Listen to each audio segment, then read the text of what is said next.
Corona के नए variant की विदेशों में फैलने की सूचना है।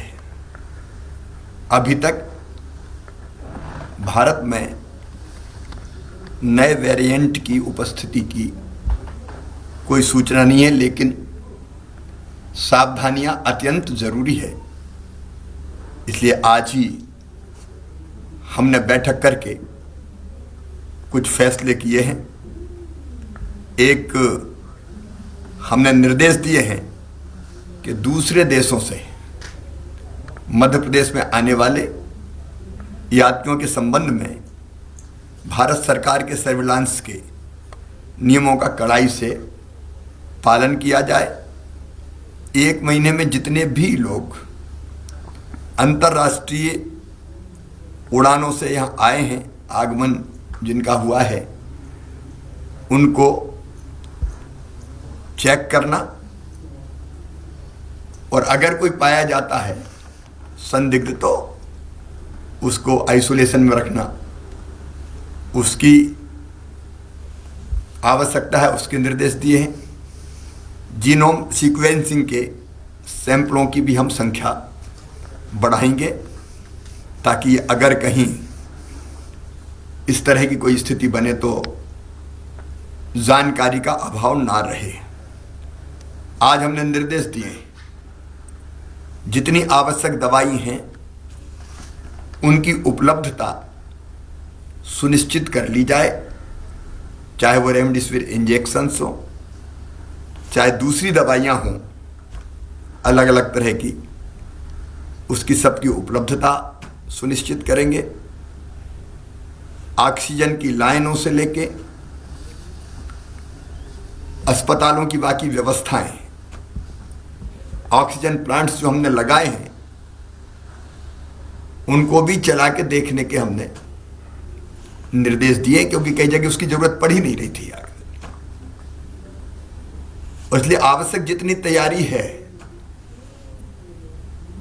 वो सारी तैयारियां अस्पतालों में दवाई के स्तर पर,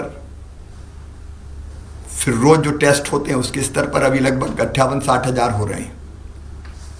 हम उसकी संख्या और बढ़ाने का प्रयास कर रहे हैं। फिर भारत सरकार और WHO के निर्देशों का पूरी तरह से पालन करेंगे, उस दिशा में भी निर्देश दिए हैं, कार्रवाइयां हम करेंगे। एक जिसमें सबसे ज्यादा सावधानी की जरूरत है, हमारे 18 साल से कम उम्र के बच्चे, क्योंकि उनका टीकाकरण नहीं हुआ है और इसलिए हमने तय किया है तत्काल प्रभाव, मतलब कल से, आज तो रविवार है, स्कूल खुलेंगे, लेकिन स्कूल में बच्चों की संख्या 50% होगी। मतलब 6 दिन में से 3 दिन बच्चे पढ़ने स्कूल जाएंगे 50% कैपेसिटी के कारण। 50% एक दिन आएंगे, 50% दूसरे दिन आएंगे। उसके साथ ही स्कूलों को ऑनलाइन क्लासेज चालू करनी पड़ेगी ताकि विकल्प पालकों के पास रहे कि वो अगर बच्चों को स्कूल नहीं भेजना चाहते तो ऑनलाइन पढ़ाई हो जाए।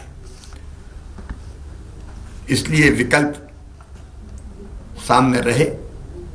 पेरेंट्स की इच्छा होगी तो ही बच्चे स्कूल जाएंगे, बिना पेरेंट्स की अनुमति के बच्चे स्कूल नहीं बुलाए जाएंगे। पेरेंट भेजेंगे भी नहीं, लेकिन हम उनकी अनुमति आवश्यक होगी। सेकेंड डोज टीके का लगभग हमारे यहाँ 62% को 62.5% लोगों को लग चुका है। रोज टीके लग रहे हैं, लेकिन 1 तारीख को हमारे टीकाकरण का फिर विशेष अभियान है, महाअभियान।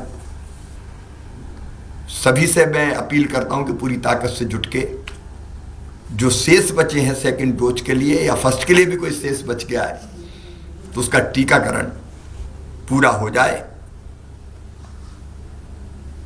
29 तारीख को पहले से ही मेरा तय था कलेक्टर एसपी के साथ वीडियो कॉन्फ्रेंसिंग का, तो उसमें हम कोविड की पूरी समीक्षा करके सभी आवश्यक निर्देश कल कलेक्टर्स को, एसपी को, संबंधित और अधिकारियों को, कमिश्नर, आईजी सबको दिए जाएंगे। प्रदेश पूरी तरह से अलर्ट पर रहेगा। 1 तारीख को सवेरे मैं 10 बजे क्राइसिस मैनेजमेंट कमेटियों से चर्चा करूंगा। क्राइसिस मैनेजमेंट कमेटी हमारे जिलों की, मंडलों की, ब्लॉक्स की और पंचायतों की, और सबको हम तैयार रखेंगे